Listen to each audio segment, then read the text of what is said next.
Hello again, welcome back everyone. LiquorHound here with you, and thank you for joining me once again for another spirit review video. So recently I was tremendously blessed by a friend of mine giving me two of these bottles. Now she had known that, I'm familiar with the original Redwood Empire releases, which were of course the Pipe Dream Bourbon, the Lost Monarch blend, and the Emerald Giant Rye. I have those three. I'm familiar with them. They were low proof, relatively inexpensive because they were sourced MGP blends that they were doing. And now we're seeing this is like at least 4 or 5 years since they launched, I think. Now we're seeing them doing this cask strength expression. They're doing a minimum of 4-year-olds on the bourbon with components upwards of 12. And then they have on the Lost Monarch as the lowest, youngest in spirit in this one is 3 years old. Again, upwards of 12. Because to create these, they're doing the exact same thing, which is creating Pipe Dream Bourbon. They make the Emerald Giant Rye, which I don't have. I'm going to review it at a later time. And then they do a blend of those two to create the Lost Monarch. Okay. Now, I don't know what's happening. I don't know if they're blending in some of their distillate. I'd imagine they are now when they talk about 3-year-old and 4-year-old. I'm pretty positive that's some of their component. But to me, when I look at the mash bills that they're giving, they're very close to MGP mash bills. They're off by like 1 point. So I don't know if they got MGP to do some custom distillation for them or if they're cutting in some of their own distillate, because I know they have their own little micro columns still there on location, and maybe calculating for that in the mash bill. I don't know what's happening. All I know is I'm going to review these two for you, give you my tasting, my nosing notes, and hopefully if you see these out there, you can make a decision on whether or not they're worth buying. I will say price point wise, these cask strength editions are only about somewhere between 70 and maybe $100 on shelves, somewhere in there. So relatively inexpensive. I know at the distillery they were charging only 70, but around here I think we were seeing them closer to 90. All right. Now I'm gonna have to bring my glasses to read the details on the bourbon. It does say it's batch one, bottled in August of 2022, 116.8 proof. The mash bill, here's what I talked about. It's almost like MGP. 74% corn, 20% rye, 4.5% malted barley, and 1.5% wheat. Of course, the MGP is going to be a 21% rye for their low rye. So this is 20% rye. Over on the other side, because when you talk about the other bottle that I don't have, the Emerald Giant Rye, that bottle is almost like the MGP 95.5 rye. So it's that 1% wheat, 1.5% wheat on the bourbon that really makes the difference, that separates it from being like just like MGP. But again, it's probably a blend of theirs and MGP. But because I know they haven't been around 12 years, so I know the 12-year component has to be sourced. But back in the day, I mean, people were getting 12, 13, 14, 15-year-old MGPs relatively cheap. Of course, that's not happening anymore, but companies like Redwood Empire fortunately have stocks of it, and so they're working some of that into their blends. All right, let's go ahead and start with the bourbon, Pipe Dream.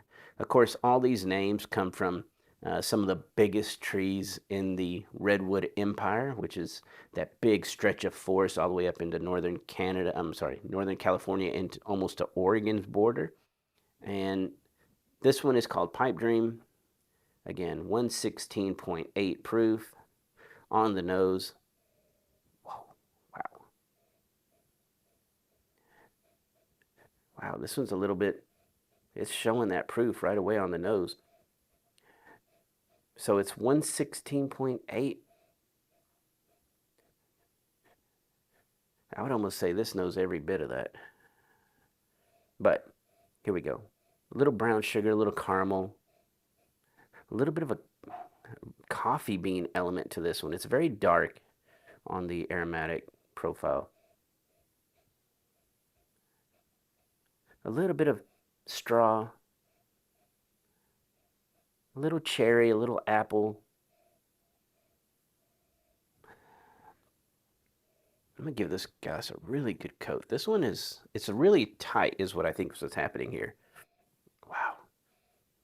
gosh, yeah, it's really tight. This bottle is going to need to really breathe, or you're going to need to add some water to the glass to really help it open up faster. So I'm having to battle this glass to even try to get close to try to pull those notes, because what it wants to produce is just that high ABV, that the spice component. Okay, here we go.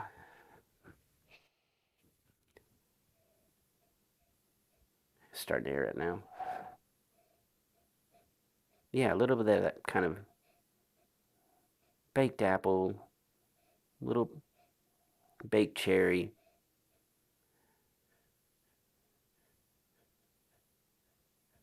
Kind of a heavier oak.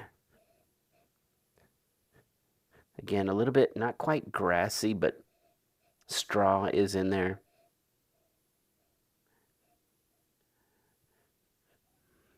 It's a unique nose. It's not, because that roasted coffee bean, I don't normally pick that up right away, and this one kind of jumped out a little bit at me. Light nuttiness, some sour component, almost like when you start getting into those old MGPs, they start giving you that really heavy polish, that apple cider vinegar thing. That's in here. All right, let's go ahead and taste it. This is so muted on the nose. Mm. That's really good. Okay. Yeah. I would say on the nose that it's going to need to breathe before that thing really starts to soften up on the nose to where it gives you a really good presentation. But on the palate, drinks really, really well.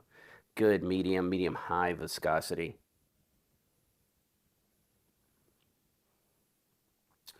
Enters big heavy brown sugar. A little bit of like the nuttiness is in there, but it's almost like pecans and cola nut. And then you get that kind of baking spices in there, but to me it's more about that kind of roasted cola nut, the kind of toasted pecans in there. It's very sweet, very viscous.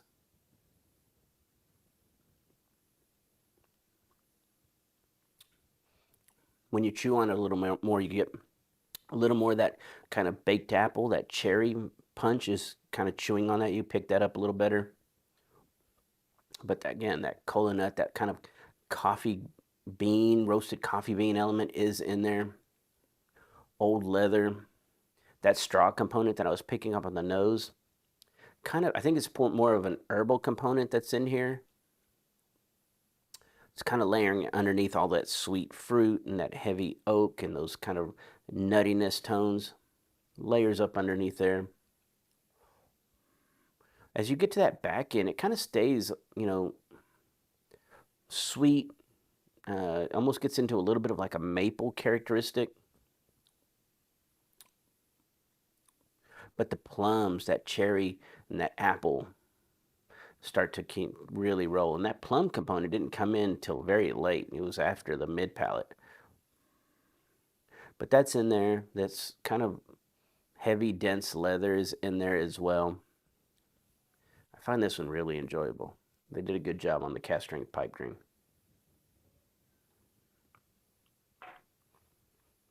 Little touch of a earthy, damp earth to it as well.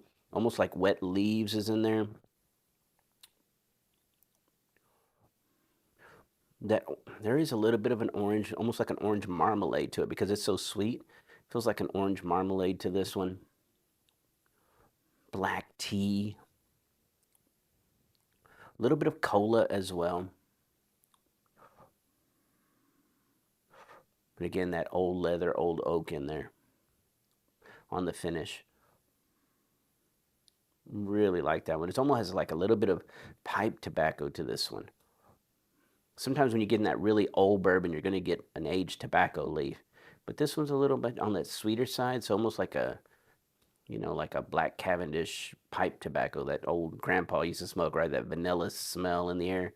This one has that. Very, very well done for them on pipe dream. Now again, unfortunately, I don't have the Cask Strength rye. because I would almost like to taste that one next, just because I know this is a blend of that bourbon and that rye together to create the Lost Monarch. Retail pricing again, both of these about $70 to $90. All right, here we go. On the nose, Lost Monarch. Definitely some more brown sugar, but there's a lot of more apple characteristic in this one. And it almost reminds me of that kind of like Applejack cereal in this one. Similar on the straw component on the nose. You still get the cherry, the plum.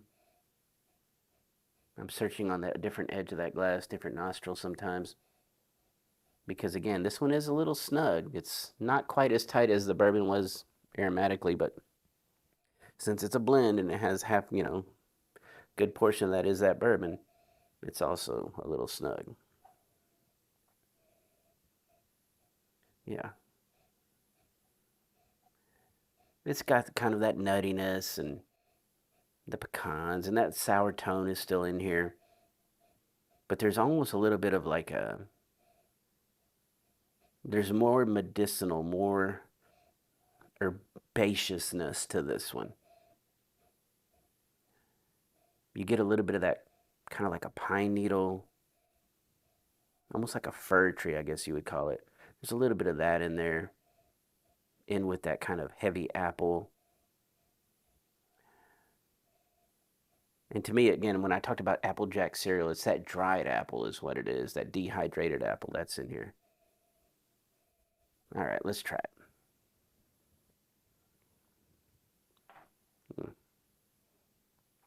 Nice. Again, like this one, drinks really well. Drinks much better than it noses. I expect that to change as these bottles open up. I think the nose will eventually catch up, but good viscosity, a medium, almost a touch over medium viscosity for Lost Monarch.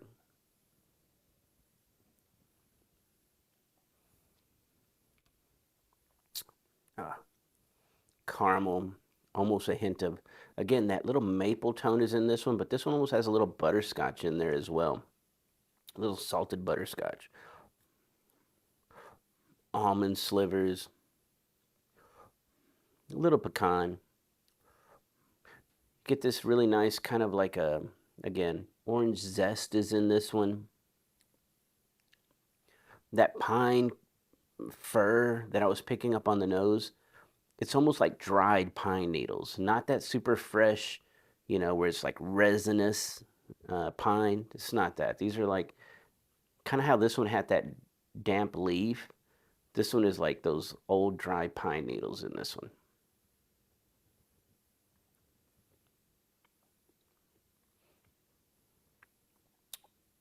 A little bit of that damp cellar is still in this one, as it should be, as it contains that. But that little rye, that rye characteristic is definitely coming through. You pull that rye grain in this one as well. So this bourbon rye hybrid kind of takes some good things from both, worlds, combines it on the palate. It's a little unusual. It's not something you're always going to find out there. Of course, High West does one, but these blends, Wild Turkey did one back in the day. These bourbon rye blends, you don't see them all the time. And so when they're well done, they're always a welcome addition, in my opinion. I will say the finish is a touch shorter than Pipe Dream.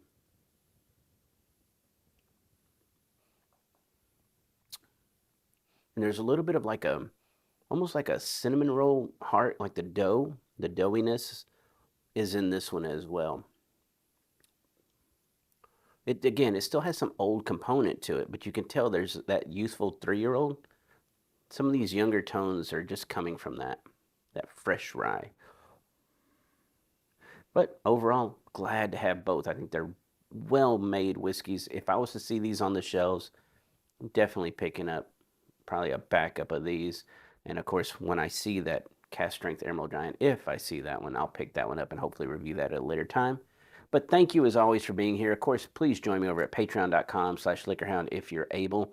Of course, you can get these videos ad-free 2 weeks early before they launch on YouTube. There's a private review library there. But again, that's what keeps this channel going, because I self-purchase, or in this case, thankfully gifted from a close friend, these bottles. But typically, I'm out there buying these all the time. So again, that's how I'm able to support this, is from the graciousness of my patrons. So again, join me over there if you can. If not, don't worry about it. I greatly appreciate each and every one of my viewers, regardless of platform. Keep leaving all those great comments. I'll get to them just as soon as I can. Everyone have a great day, and cheers.